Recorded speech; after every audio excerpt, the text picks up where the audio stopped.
ರಾಮಾಯ ಶಾಶ್ವತ ಸುವಿಸ್ತೃತ ಷಡ್ಗುಣಾಯ ಸರ್ವೇಶ್ವರಾಯ ಬಲವೀರ್ಯ ಮಹಾರ್ಣವಾಯ ನತ್ವಾ ಲಿಲಂಗೈಷುರರ್ಣವಮುತ್ಪಪಾತ ನಿಷ್ಪೀಡ್ಯ ಗಿರಿವರಂ ಪವನಸ್ಯ ಸೂನುಃ. ನಮಸ್ಕಾರ.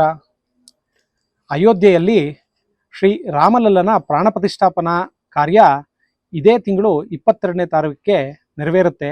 ಈ ಶುಭ ಪರ್ವಕಾಲದಲ್ಲಿ ಸುಕೃತಿ ಬಳಗ ರಾಮನಿಗೆ ಕುರಿತಾದಕ್ಕಂತಹ ಎಲ್ಲ ಗ್ರಂಥಗಳನ್ನು ಪರಿಚಯ ಮಾಡಿಕೊಡಬೇಕು ಅನ್ನೋ ಒಂದು ಕಾರ್ಯಕ್ರಮ ಹಮ್ಮಿಕೊಂಡಿದ್ದಾರೆ. ಈ ನಿಟ್ಟಿನಲ್ಲಿ ಇಂದು ನಾನು ಕೀರ್ತಿಶೇಷ ಡಾಕ್ಟರ್ KS ನಾರಾಯಣಾಚಾರ್ಯರು ಬರೆದಿರತಕ್ಕಂತಹ ರಾಮಾವತಾರ ಸಂಪೂರ್ಣವಾದಾಗ ಅನ್ನೋ ಒಂದು ಗ್ರಂಥವನ್ನು ಪರಿಚಯ ಮಾಡಿಕೊಡ್ತೇನೆ. KS ನಾರಾಯಣಾಚಾರ್ಯರು 1933ನೇ ಇಸ್ವಿಯಲ್ಲಿ ಶ್ರೀವೈಷ್ಣವ ಕುಟುಂಬದಲ್ಲಿ ಜನಿಸ್ತಾರೆ. ಮುಂದೆ ಅವರು ಪ್ರಾಚಾರ್ಯರಾಗಿ ನಿವೃತ್ತಿ ಹೊಂದುತ್ತಾರೆ. 2 ಪ್ರಕಾಶನಗಳನ್ನು ಅವರು ಹೊರತಂದಿದ್ದಾರೆ. ಇದಲ್ಲದೆ 150ಕ್ಕೂ ಹೆಚ್ಚು ಗ್ರಂಥಗಳನ್ನು ಭಾರತದ ಇತಿಹಾಸ, ಪುರಾಣ ಮತ್ತು ವೇದಾಂಗಗಳಿಗೆ ಅವರು ಬರೆದಿದ್ದಾರೆ. ಸಂಶೋಧನೆಯಲ್ಲಿ ತುಂಬ ಇಷ್ಟಪಟ್ಟು ಕೆಲಸ ಮಾಡ್ತಾ ಇದ್ದರು ಅವರು. ಮತ್ತು ಇದಲ್ಲದೆ ಯೂಟ್ಯೂಬಿನಲ್ಲಿ ನಮಗೆ ತಿಳಿದಿದೆ ಎಷ್ಟೋ ಪ್ರವಚನಗಳನ್ನು ಅವರು ಇದುವರೆಗೂ ಮಾಡಿದ್ದಾರೆ. ಇದಲ್ಲದೆ ಬಿರುದು ಬಾವಲಿಗಳಂತೂ ಅವರಿಗೆ ಅಸಂಖ್ಯಾತವಾಗಿ ಬಂದಿದೆ. ಅದರಲ್ಲಿ ಪ್ರಮುಖವಾಗಿ ಈ ಸಂದರ್ಭಕ್ಕೆ ಹೇಳಬೇಕು ಅಂದರೆ ವಾಲ್ಮೀಕಿ ಹೃದಯಜ್ಞ ಮತ್ತು ರಾಮಾಯಣಾಚಾರ್ಯ ಅನ್ನೋ 2 ಬಿರುದನ್ನು ನಾವು ಹೇಳ್ಬೋದು. ಅವರು ಮಾಡಿರತಕ್ಕಂತಹ ಒಂದು ಸಂಶೋಧನೆ ಏನಿದೆ ಅದರ ಫಲವಾಗಿ 2 ಬಿರುದುಗಳು ಬಂದಿದೆ. ಈ ಗ್ರಂಥ 27 ಪಾಠಗಳನ್ನು ಒಳಗೊಂಡಿದೆ ಮತ್ತು 250 ಪುಟಗಳಷ್ಟು ಈ ಕಾದಂಬರಿಯನ್ನು ಸಾಹಿತ್ಯ ಪ್ರಕಾಶನ ಹುಬ್ಬಳ್ಳಿಯವರು ಪ್ರಕಾಶನ ಮಾಡಿದ್ದಾರೆ.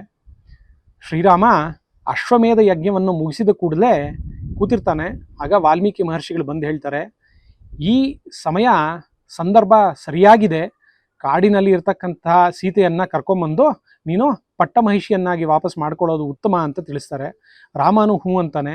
ಊರಿಗೆಲ್ಲ ವಿಷಯ ಗೊತ್ತಾಗುತ್ತೆ.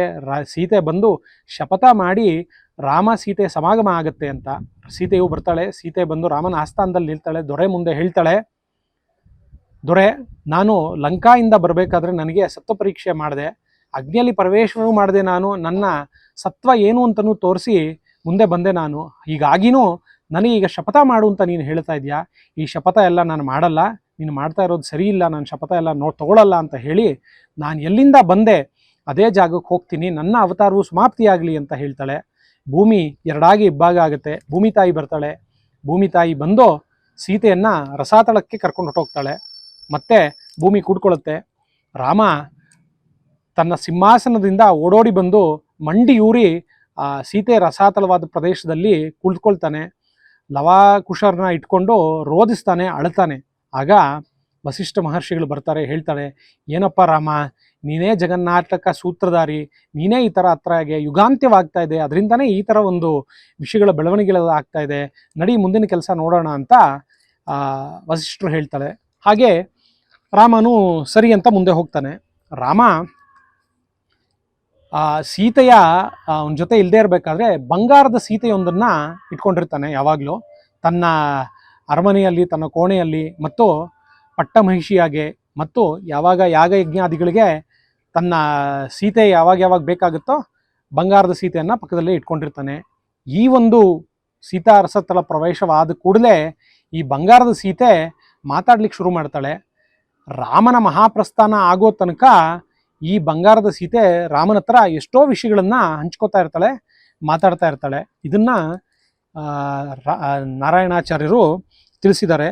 ಬಂಧು ಮಿತ್ರರು ರಸಾತಲ ಪ್ರವೇಶವಾಗಿದ್ದ ಕೂಡಲೇ ಬರ್ತಾರೆ. ಅದರಲ್ಲಿ ಪ್ರಮುಖವಾಗಿ ಜನಕ ಮಹಾರಾಜ ಬರ್ತಾನೆ. ಜನಕ ಮಹಾರಾಜ ಬಂದು ರಾಮನ್ನ ಭೇಟಿಯಾಗಿ ಅವನಿಗೊಂದಷ್ಟು ಹಿತೋಪದೇಶ ಕೊಟ್ಟು ಹೊರಡ್ತಾನೆ. ಅದಾದಮೇಲೆ ಲವಾಕುಶರನ್ನು ತನ್ನ ಅರಮನೆಯಲ್ಲಿ ಕೌಸಲ್ಯ ಒಂದು ನಿಗರಾನಿನಲ್ಲಿ ಅವರಿಬ್ಬರು ಬೆಳೀತಾರೆ. ಲಕ್ಷ್ಮಣ ಅವ್ರಿಗೆಲ್ಲ ಶಸ್ತ್ರಶಾಸ್ತ್ರ ವಿದ್ಯೆಗಳನ್ನೆಲ್ಲ ತಿಳಿಸ್ಕೊಡ್ತಾ ಇರ್ತಾನೆ, ಹಾಗೆ ಪಾಲಿಸ್ತಾ ಇರ್ತಾರೆ. ಹೀಗೆ ಮುಂದೆ ಹೋಗಬೇಕಾದ್ರೆ ರಾಮ ಒಂದು ಸಂದೇಶ, ಯುಗಾಂತ್ಯದ ಸಂದೇಶವನ್ನು ಕೊಡಬೇಕು ಅಂತ ಸುಗ್ರೀವ, ವಿಭೀಷಣ, ಹನುಮಂತ, ಅಂಗದ, ಸುಷೇಣ, ಜಾಂಬವಂತ ಅವ್ರನ್ನೆಲ್ಲ ಕರೀತಾನೆ. ಎಲ್ಲರಿಗೂ ಏನೇನು ಸಂದೇಶ ಕೊಡಬೇಕೋ ಕೊಡ್ತಾನೆ. ಅದರಲ್ಲಿ ಪ್ರಮುಖವಾಗಿ ವಿಭೀಷಣ ಮತ್ತು ಹನುಮಂತನಿಗೆ ಚಿರಂಜೀವಿಗಳಾಗಿರೋದ್ರಿಂದ ಅವ್ರಿಗೆ ಸಂದೇಶಗಳನ್ನು ಕೊಡ್ತಾನೆ. ಹಾಗೆ ಹನುಮಂತನ ನಾಲಿಗೆಯ ಮೇಲೆ ರಾಮ ರಾಮಾಷ್ಟಕ್ಷರ ಮಂತ್ರಗಳನ್ನ ಬರಿತಾನೆ.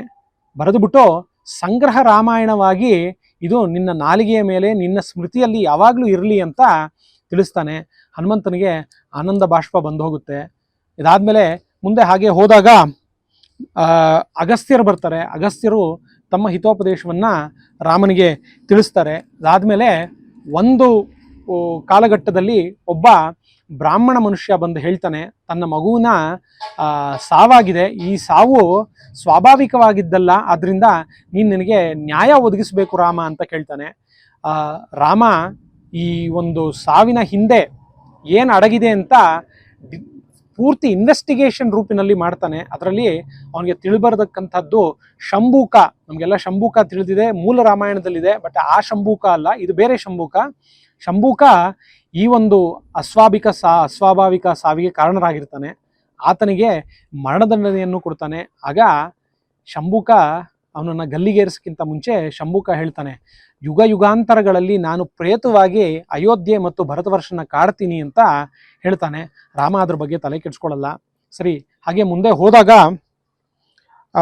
ಅಗಸ್ತ್ಯರ ಬೋಧನೆ ಆಗ್ಲೇ ಹೇಳ್ದೆ ಆಗುತ್ತೆ. ಅದಾದ್ಮೇಲೆ ಕೌಸಲ್ಯೆ ನಿರ್ಯಾಣ ಆಗತ್ತೆ. ಕೌಸಲ್ಯ ಪಾಪ ತೀರ್ಕೋತಾಳೆ. ಆಗ ರಾಮ ಯಾವುದೋ ಒಂದು ರಾಜ್ಯ ಕಾರ್ಯಕ್ಕಾಗಿ ಆಚೆ ಕಡೆ ಹೋಗಿರ್ತಾನೆ. ಮನೆಗೆ ಬರ್ತಾನೆ, ಅರಮನೆಗೆ ಬರ್ತಾನೆ, ನೋಡ್ತಾನೆ ಅಲ್ಲಿನ ಮಾಹೋಲ್, ಅಲ್ಲಿನ ವಾತಾವರಣ ತಿಳಿದಾಗ ಏನೋ ಹೆಚ್ಚು ಕಮ್ಮಿ ಆಗಿದೆ ಅಂತ ಅನ್ಸುತ್ತೆ. ಆದರೂ ಮೊದಲು ಅವನ ರಾಜಕಾರ್ಯವನ್ನು ಮಾಡಿ ಮುಗಿಸಿದ ನಂತರವೇ ಕೌಸಲ್ಯ ವಿಷಯವನ್ನು ತಿಳ್ಕೊತಾನೆ. ಹಾಗೆ ಮುಂದೆ ಹೋದಾಗ ಒಂದು ಘಟ್ಟದಲ್ಲಿ ನಾಯಿಯೊಂದು ಇವನ ಆಸ್ಥಾನಕ್ಕೆ ಬಂದು ನ್ಯಾಯ ಕೇಳಬೇಕು ಅಂತ ಗಂಟೆ ಯಾವಾಗಲೂ ಹೊಡಿತಾ ಇರುತ್ತೆ. 2 ದಿವಸ 3 ದಿವಸ ನೋಡ್ತಾರೆ. ಕಡೆಗೆ ಒಂದು ದಿವಸ ಗಂಟೆ ಹೊಡೆಯೋದಲ್ಲದೆ ಅದು ಕುಯ್ಗುಟ್ಟತ್ತೆ, ಅಳಕ್ ಶುರು ಮಾಡುತ್ತೆ. ಅವಾಗ ರಾಮ ಸ್ನಾನಗೃಹದಲ್ಲಿರ್ತಾನೆ. ರಾಮನಿಗೆ ಇದು ಏನೋ ತೊಂದರೆ ಆಗಿರಬೇಕು ಅಂತ ಆಗಲೇ ಬರ್ತಾನೆ. ಆಗಲೇ ಬಂದು ನ್ಯಾಯ ವಿಚಾರಣೆಗೆ ಕೂತ್ಕೊತಾನೆ. ಆ ನಾಯಿನೂ ಕರ್ಕೊಂಬನ್ನಿ ಅಂತ ಹೇಳ್ತಾನೆ. ನಾಯಿ ಬಂದು ಕೂತ್ಕೊಳ್ಳುತ್ತೆ. ನಾಯಿನ ನಿನ್ನ ತೊಂದರೆ ಏನು, ನಿನಗೇನು ನ್ಯಾಯ ಬೇಕು ಅಂತ ಕೇಳ್ತಾನೆ. ನಾಯಿ ಆದರೂ ಎಲ್ಲಿ ಮಾತಾಡುತ್ತೆ. ಆಗ ರಾಮನೇ ಹತ್ರ ಬಂದು ನಾಯಿಯ ತಲೆಯನ್ನು ನೀವರಿಸಿ ಹೇಳ್ತಾನೆ, ಜಾತಸ್ಮರ ಅಂತ, ಅದರ ಹಿಂದಿನ ಜನ್ಮದಲ್ಲಿ ಅದು ಏನಾಗಿತ್ತೋ ಆ ಮಾತು ಬರಲಿ ಅಂತ ಹೇಳ್ತಾನೆ. ನಾಯಿ ಅದಕ್ಕೆ ಒದಗಿರ್ತಕ್ಕಂಥ ಕಷ್ಟಗಳನ್ನೆಲ್ಲ ತಿಳಿಸುತ್ತೆ. ಏನು ಅನ್ಯಾಯ ಆಗಿದೆ, ಒಬ್ಬ ಯತಿಯಿಂದ ಅನ್ಯಾಯ ಆಗಿರುತ್ತೆ. ಆ ಯತಿಯನ್ನು ಕರೆದು ನ್ಯಾಯ ವಿಚಾರಣೆಯನ್ನು ಮಾಡಿ ಸರಿಯಾದಂತಹ ಶಿಕ್ಷೆಯನ್ನು ಯತಿಗೆ ಕೊಡ್ತಾನೆ. ನಾಯಿ ಖುಷಿ ಪಡುತ್ತೆ. ಇದಾದ ಮೇಲೆ ಹದ್ದು ಗೂಬೆಯ ಒಂದು ಸಂವಾದ ಬರುತ್ತೆ. ಅಲ್ಲಿ ಗೂಬೆಗೆ ತುಂಬ ಅನ್ಯಾಯವಾಗಿರುತ್ತೆ. ಆಗ ನಮಗೆ ಗೊತ್ತಿರೋ ಹಂಗೆ ಈಗ ನ್ಯಾಯಾಲಯಗಳಲ್ಲಿ ಯಾವ ಥರ ವಿಚಾರಣೆ ನಡೆಯುತ್ತೆ ಆ ವಿಚಾರಣೆ ಅಂತ ತುಂಬ ಸೊಗಸಾಗಿ ವರ್ಣಿಸಿದ್ದಾರೆ ನಾರಾಯಣಾಚಾರ್ಯರು. ಅದ್ಭುತವಾಗಿದೆ. ಇದರಲ್ಲಿ ಆ ವಿಚಾರಣೆಯಲ್ಲಿ ಹದ್ದಿನ ತಪ್ಪಿರುತ್ತೆ, ಹದ್ದಿಗೆ ಶಿಕ್ಷೆ ಕೊಡ್ತಾರೆ. ಗೂಬೆ ಪಾಪ ಒಂದು ಗೂಡಿನಲ್ಲಿ ಉಳ್ಕೊಳ್ಳುತ್ತೆ. ಅದಾದಮೇಲೆ ಒಂದಷ್ಟು ಲಕ್ಷ್ಮಣನಿಗೆ ಯುಗ ಕಳೀತಿದ್ದಂಗೆ ಒಂದಷ್ಟು ಲಕ್ಷಣಗಳು ಗೋಚರಿಸುತ್ತೆ. ಅದನ್ನು ಬಂದು ರಾಮನಲ್ಲಿ ತಿಳಿಸ್ತಾನೆ. ಒಂದೆರಡು ಹೇಳಬೇಕು ಅಂತ ಹೇಳಿದ್ರೆ ಸರಯೂ ನದಿ ಬತ್ತೋಗುವಂಥದ್ದು, ಲಕ್ಷ್ಮಣ ರಾಮನ ಮಾತನ್ನು ಕೇಳದೇ ಇರೋದು ಅಂತಕ್ಕಂಥದ್ದು, ಜನಗಳೆಲ್ಲ ಅನ್ಯಾಯ ಮಾಡ್ತಕ್ಕಂಥದ್ದು, ಅದೆಲ್ಲ ಅವನ ಕನಸಿಗೆ ಬರುತ್ತೆ. ಅವಾಗ ಬಂದು ರಾಮನ ಹತ್ರ ಹೇಳಿದಾಗ ಹೌದು ಇವೆಲ್ಲ ಯುಗ ಮುಗಿಯುವಂಥ ಕ್ಷಣಗಳು ಅಂತ ರಾಮನೂ ತಿಳಿಸ್ತಾನೆ. ಅದಾದಮೇಲೆ ಒಮ್ಮೆ ಒಂದು ಸಭೆಯಲ್ಲಿ ರಾಮ ಕಾಲಪುರುಷನ ಜೊತೆ ಭೇಟಿಯಲ್ಲಿ ಇರ್ತಾನೆ. ಅದು ಒಂದು ಕೋಣೆಯಲ್ಲಿ ಕುಳಿತಿರ್ತಾನೆ. ದೂರ್ವಾಸರು 1000 ವರ್ಷ ತಪಸ್ಸನ್ನು ಮಾಡಿ ತಮ್ಮ ಶಿಷ್ಯರ ಜೊತೆಗೆ ಅಯೋಧ್ಯೆ ನಗರಿಗೆ ಬಂದಿರ್ತಾರೆ. ಅವ್ರಿಗೆ ಹೊಟ್ಟೆ ಹಸುವಾಗಿರುತ್ತೆ. ಅದರಿಂದ ರಾಮನಲ್ಲಿ ಮಾತಾಡಬೇಕು, ಊಟಕ್ಕೆ ಹೇಳಬೇಕು ಅಂತ ಬಂದಿರ್ತಾರೆ. ಆದರೆ ಲಕ್ಷ್ಮಣ ಅವರನ್ನ ಆ ಸಭೆಯಲ್ಲಿ ರಾಮ ಕಾಲಪುರುಷನ ಜೊತೆ ಇರೋದ್ರಿಂದ ಹೋಗ್ಲಿಕ್ಕಾಗಲ್ಲ ಅಂತ ತಿಳಿಸ್ತಾನೆ. ಆದರೂ ದೂರ್ವಾಸರು ಮುಂದೆ ನುಗ್ಗಿ ಆ ಒಂದು ಕೋಣೆಗೆ ಹೋಗ್ತಾರೆ. ವಿಷಯಗಳೆಲ್ಲ ತಿಳಿಯುತ್ತೆ. ಆಮೇಲೆ ರಾಮ ಬಂದು ಲಕ್ಷ್ಮಣನಿಗೆ ಕೇಳ್ತಾನೆ, ನೀನು ರಾಜಾಜ್ಞೆಯನ್ನು ಮೀರಿದ್ಯಾ, ಆದ್ರಿಂದ ನಿನಗೆ ಶಿಕ್ಷೆ ಆಗಲೇಬೇಕು. ಇದು ತುಂಬ ಮುಖ್ಯವಾದ ಭೇಟಿ ಕೋಣೆಯಲ್ಲಿ ಇದ್ದಿದ್ದು, ನೀನು ಉಲ್ಲಂಘನೆ ಮಾಡಿರೋದ್ರಿಂದ ಶಿರಶ್ಛೇದನೆಯೇ ಇದಕ್ಕೆ ಒಂದು ಶಿಕ್ಷೆ ಅಂತ ತಿಳಿಸ್ತಾನೆ ರಾಮ. ಆಗ ವಸಿಷ್ಠರ ಮಗ ಬಂದು ಹೇಳ್ತಾರೆ, ಶಿರಶ್ಛೇದನೆ ಅಂತೂ ಲಕ್ಷ್ಮಣನಿಗೆ ಮಾಡೋಕ್ಕಾಗಲ್ಲ, ನಾವು ಇನ್ನೊಂದು ಅವನಿಗೆ ಶಿಕ್ಷೆ ಕೊಡ್ಬೋದು. ಏನು ಅಂದರೆ ಇಕ್ಷ್ವಾಕು ರಾಜ್ಯದಿಂದನೇ ಅವನನ್ನು ಗಡಿಪಾರು ಮಾಡೋಣ, ಬಹಿಷ್ಕಾರ ಮಾಡೋಣ, ಅದೇ ಒಂದು ಶಿಕ್ಷೆ ಅಂತ ಹೇಳ್ತಾನೆ. ಆಗ ಲಕ್ಷ್ಮಣನಿಗೆ ಗೊತ್ತಾಗುತ್ತೆ, ಇಕ್ಷ್ವಾಕು ರಾಜ್ಯ ಅಂದರೆ ಇಡೀ ಭೂಮಂಡಲವನ್ನೇ ಅದು ವಿಸ್ತರಿಸಿದೆ, ನಾನು ಎಲ್ತಾನೆ ಹೋಗ್ಲಿಕ್ಕಾಗತ್ತೆ. ಹಾಗಾದರೆ ನಾನು ನನ್ನ ಅವತಾರ ಸಮಾಪ್ತ ಸರಿಯಾಗಿ ಕಾಲಕ್ಕೆ ಬಂದಿದೆ ಅಂತ ಸರಯೂ ನದಿಯಲ್ಲಿ ಅವನು ಒಳಗಡೆ ಹೊಟ್ಟೋಗ್ತಾನೆ, ಮುಳುಗ್ತಾನೆ. ಆಮೇಲೆ ನೋಡ್ತಾನೆ ಒಂದು ಜ್ಯೋತಿ ಆದಿಶೇಷನ ರೂಪದಲ್ಲಿ ಆಗಸದಲ್ಲಿ ಮೇಲೆ ಹೋಗುತ್ತೆ. ಲಕ್ಷ್ಮಣ ನಮಗೆಲ್ಲ ಗೊತ್ತಿರೋ ಹಾಗೆ ಆದಿಶೇಷ ರೂಪ, ದೇವಾನುದೇವತೆಗಳೆಲ್ಲ ಬಂದು ಅವನನ್ನು ಕರ್ಕೊಂಡು ಹೋಗ್ತಾರೆ. ಲಕ್ಷ್ಮಣನ ಒಂದು ನಿರ್ಯಾಣವೂ ಆಗುತ್ತೆ, ಅವನ ಮಹಾಪ್ರಸ್ಥಾನವೂ ಆಗುತ್ತೆ. ಮುಂದೆ ರಾಮನ ಮಹಾನಿರ್ಯಾಣ ಆಗಬೇಕಾಗಿರುತ್ತೆ, ಮಹಾಪ್ರಸ್ಥಾನ ಆಗಬೇಕಾಗಿರುತ್ತೆ. ಇದಕ್ಕೂ ಒಂದು ಕಾಲ ಬರುತ್ತೆ. ವಸಂತ ಪಂಚಮಿ ದಿನ ರಾಮ ಭರತ ಶತ್ರುಘ್ನರ ಜೊತೆ ಕೂತ್ಕೊಂಡು ಇದೇ ಏನು ಸರಯೂ ನದಿ ತೀರದಲ್ಲಿ ಕೂತ್ಕೊಳ್ತಾನೆ. ಒಮ್ಮೆಲೆ ನೀರು ಜೋರಾಗಿ ಉಕ್ಕಿ ಹರಿಯುತ್ತೆ.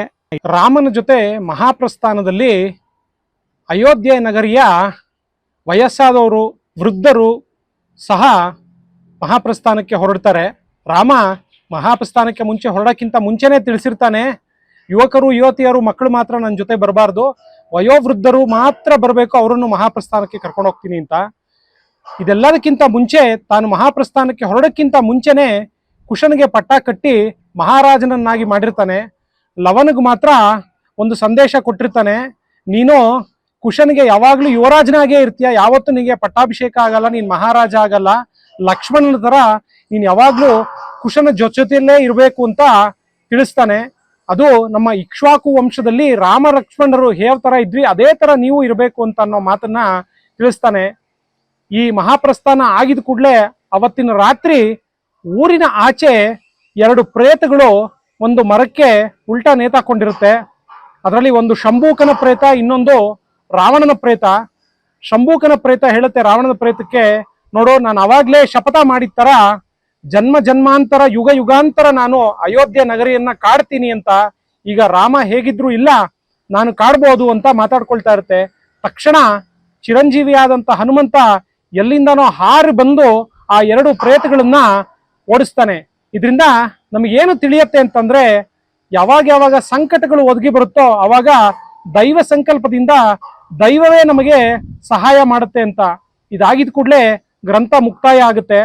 ಗ್ರಂಥ ಮುಕ್ತಾಯದ ನಂತರ ನಾವು ತಿಳ್ಕೊಳ್ಬೇಕಾಗಿರೋದು ಈ ಗ್ರಂಥದಿಂದ ಏನು ಅಂದ್ರೆ, ದೇವರು ಮಹಾಪ್ರಸ್ಥಾನಕ್ಕೆ ಹೊರಟರು, ನಮಗೆ ಅಲ್ಲಿಂದ ನಮ್ಮ ಜೀವನ ಯಾತ್ರೆ ಶುರುವಾಗುತ್ತೆ ಅಂತ. ನಾರಾಯಣಾಚಾರ್ಯರು ಗ್ರಂಥ ಋಣ ಮೂಲ ರಾಮಾಯಣಕ್ಕೆ ಕೊಟ್ಟಿದ್ದಾರೆ ಮತ್ತು ಆನಂದ ರಾಮಾಯಣಕ್ಕೂ ಈ ಗ್ರಂಥದ ಮೂಲಕ ತಿಳಿಸ್ಕೊಟ್ಟಿದ್ದಾರೆ. ನಾವೆಲ್ಲರೂ ಈ ಗ್ರಂಥವನ್ನ ತಪ್ಪದೇ ಓದೋಣ, ಓದಿ ಇನ್ನೊಬ್ಬರಿಗೆ ಕತೆ ತಿಳಿಸೋಣ, ಅಲ್ಲದೆ ಇನ್ನೊಬ್ಬರನ್ನ ಓದೋ ತರ ನಾವು ಅವ್ರಿಗೆ ಪ್ರೇರಣೆ ಆಗಿರೋಣ. ನಮಸ್ತೆ.